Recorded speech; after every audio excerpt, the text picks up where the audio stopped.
how would you describe your comedic character, and how is it different from how you view yourself on stage? My comedic character is, it is so much more me now than it was when I started. A friend of mine still jokes about this every once in a while. When I started, this is like around the time where Def Jam was really big, and you know, so it was either black comedy or mainstream comedy. That's what it was. That was the thing. And there was a club that they used to have in Tacoma, and there was only one black club. The rest were like mainstream. So it was called the Vault, was the club. And there was 3 or 4 mainstream clubs. So I remember I used to have a set list for the mainstream club and then a set list for the black room. And the list for the mainstream room was a list of things I could talk about. I could talk about all these different things. With the black room, they had like 3 or 4 topics. I had to stick to these topics. Don't know if they don't want to hear shit else but this.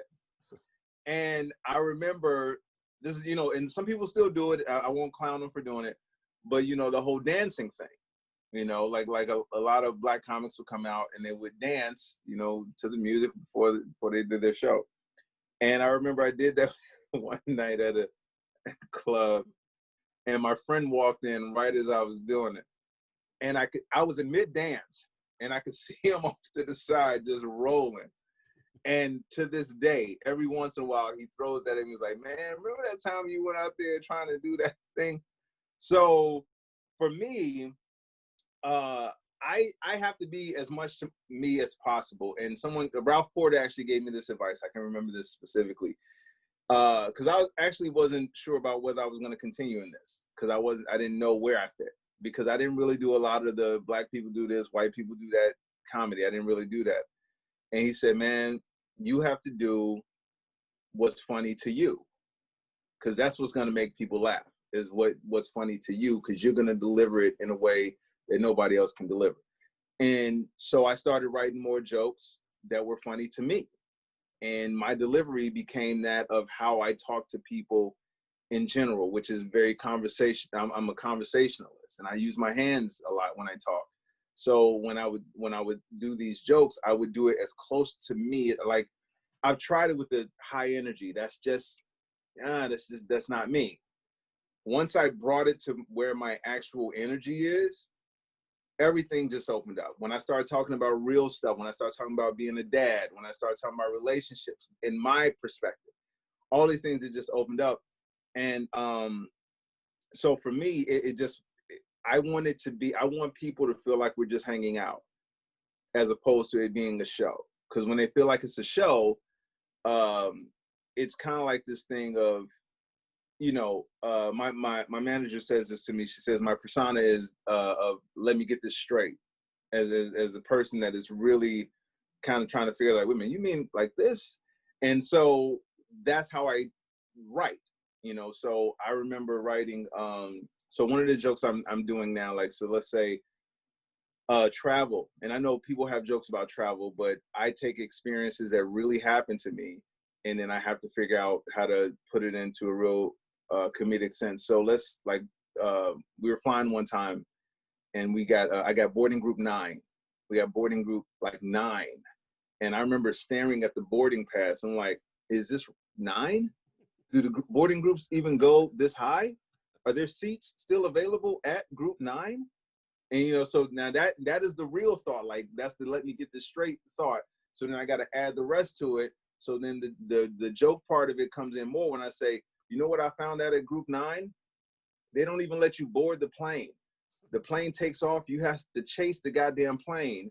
I had to climb a rope ladder, kick an old lady off. I had to sit in the bathroom.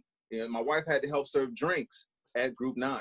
So it starts from this thing of real experience, because a lot of people would ask, like, how much stuff that you talk about actually happens to you? And I really try to keep it as close to really what happens in my life.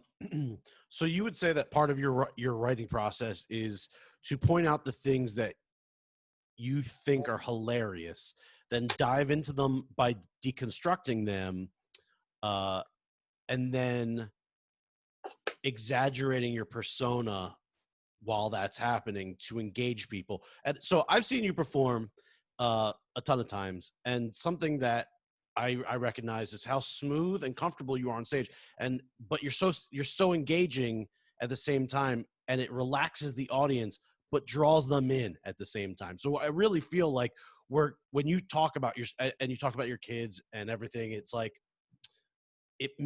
I can see what's going on. You're picturing. I can see through your words that you really see what you're saying is what I'm trying to say. I got that from him. I got that from Pryor, bro. And no one does it better than him. Like, that dude will put in sound effects. Like, he made you feel like you were exactly where he was when all of that stuff was happening. And that's what I loved about it. Like, you watch him perform, and it's a performance. Because some people are really good joke writers, and then some people are really good performers, and you have some people that are both. Like I would say, like a Stephen Wright. Like, Stephen Wright to me is a very good joke writer. He's such a good joke writer that he doesn't have to do much on stage. Like, all he has to do is he's like, yeah, so you know it. But his jokes are so well written that you're like, you ain't got to. I get it. I get the joke.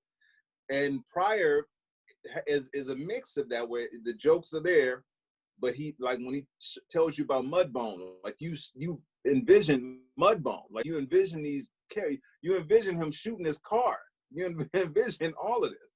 So when I'm on stage, I want people to kind of, because let's be honest, I mean, if you're towards the end of the show, or if you're at the end of the show, they've already seen stuff before you, so you have to have an energy that keeps them engaged. So I always like to put something in there to keep them kind of, they say you got to leave breadcrumbs along the way. And sometimes it may be inflection, it may be a hand gesture, maybe a look, it may be something like that. I remember we went on our honeymoon, and we were getting couples massages. I'd never gotten a massage before, ever. No, like that.